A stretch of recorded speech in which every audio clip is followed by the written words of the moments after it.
I'm Raj Kumar, President and Editor-in-Chief of Devex. We're back here again at the World Humanitarian Summit with, of course, David Miliband, somebody who Devex community knows very well. You are one of the main voices, I think, for constructive criticism of this humanitarian sector. You don't even want to call it a system because of the way it's sort of woefully disorganized. And I know you've come here with a pretty strong message of we need to change, we need to reform. Give us a sense of what is that message? What do you want to see the humanitarian community do differently after this summit that they have not been doing? Well, I think the world's changed, so we've got to change.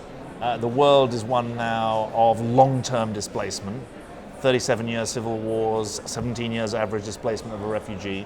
The world is urbanizing, 60% of refugees are in urban areas. And obviously the magnitude, the scale of displacement now, 20 million refugees, 40 million IDPs, means that we have to think in new ways. And we've come with an agenda really focused on three issues. Number one, let's take seriously shared outcomes. Let's agree health, education, protection, income, 4 areas.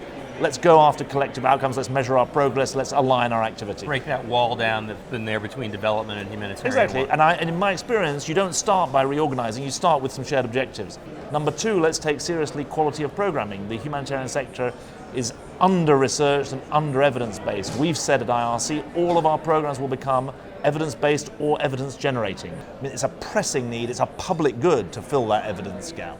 And so the quality of programming is the second of our calls, and the third is obviously around financing, where there's been some progress. Our view is that we have to take seriously not just cost efficiency, but cost effectiveness. Right. And cost effectiveness links the inputs to the outcomes in a fundamental way. In a business world, it would be obvious. Well, we're calling for a successor panel to the high-level panel on humanitarian financing, with a panel on cost effectiveness. And this would set the benchmarks for different interventions and different concepts, the cost benchmarks, in a way that allowed us then to ensure that implementers were competing on a level playing field and that the quality standards were properly established. We need to get some harmonized standards so that when money is given, we're clear about what it's being given for and what should be expected in return. You've come out with a very strong call, which has generated some controversy about refugee camps saying, look, we need to have a way out of this. Maybe the 10% that are most vulnerable should be given asylum in Well, the UN says that, to be fair. The UN says that the 10%, up to 10% most vulnerable need to be resettled in third countries and richer countries.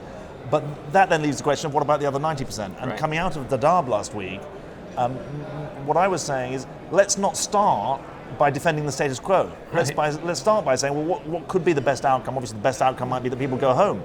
But then 100,000 people who are born in Dadaab say, hang on, I was born here. This is home. This is home. And that can't be the best. We don't want them to be having children in Dadaab in 20 years' time. And so I think that we need to open up the debate about what's sometimes called local integration. That's not really a good phrase, but integration into the giving people a chance into to the work economy. Well, and have a exactly. livelihood. I mean, my point is, it doesn't just need to be local, because if you say the Dadaab economy probably couldn't cope, but the Kenyan economy, properly supported, might be able to cope. And the evidence from Lebanon and Jordan, where the World Bank are now moving in, and the deal is work permits in return for a new kind of humanitarian financing that's 15-year financing, big infrastructure, thinking about the economy as a whole, not just the short-term humanitarian funding.